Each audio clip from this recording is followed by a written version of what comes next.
বগুড়ার মাঠ, সব জায়গা থেকে আগ্নেয়গিরি তৈরি হবে। এই আগ্নেয়গিরির দাবানলে সমস্ত আবর্জনা পুড়ে সারকার হয়ে যাবে। শত যন্ত্রণা বুকে নিয়ে আমরা নির্বাচনের ফলাফলকে আমরা মেনে নিয়েছি। দেশে একটা গৃহযুদ্ধ শুরু না হোক সেই জন্য আমরা মেনে নিয়েছিলাম।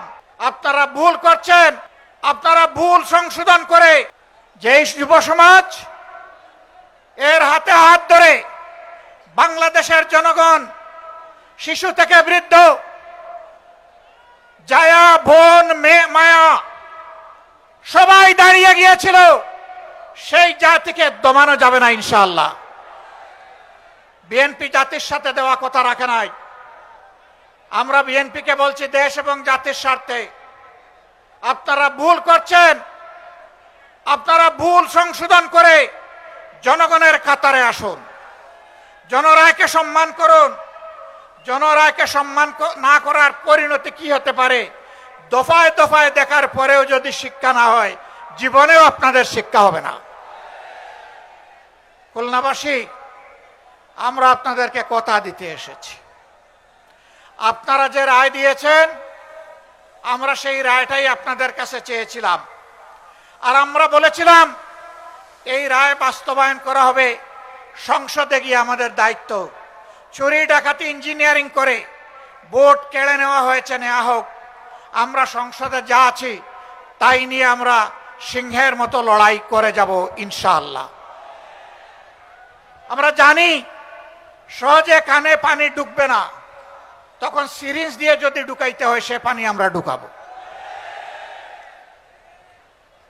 যদি ফয়সালা সংসদে না হয় তাহলে যেখানে কথা বলতে মাননীয় স্পিকার বলতে হয় না, যেখানে কথা বলতে স্পিকারের অনুমোদন লাগে না, সেই খুলনার মাঠ, বরিশালের মাঠ, চট্টগ্রামের মাঠ, কুমিল্লার মাঠ, সিলেটের মাঠ, ময়মনসিংহের মাঠ, রংপুরের মাঠ, রাজশাহীর মাঠ, বগুড়ার মাঠ, সব জায়গা থেকে আগ্নেয়গিরি তৈরি হবে।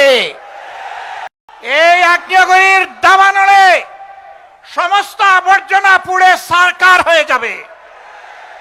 শত যন্ত্রণা বুকে নিয়ে আমরা নির্বাচনের ফলাফলকে আমরা মেনে নিয়েছি।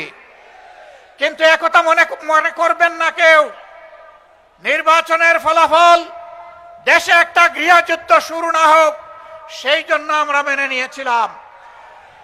আমরা কারো বাপদাদার চক্রাঙ্গানিকে আমরা পরোয়া করব না। অন্যায়ের কাছে আমরা মাথা নত করব না। আমাদের নেতৃবৃন্দ হাঁটতে হাঁটতে ফাঁসির তক্তায় দাঁড়িয়ে মুচকি হাসি দিয়ে আমাদেরকে শিখিয়ে দিয়েছেন জাতির জন্য প্রয়োজনে তোমাদেরকে ওই মুচকি হাসি দেওয়ার জন্য তৈরি থাকতে হবে।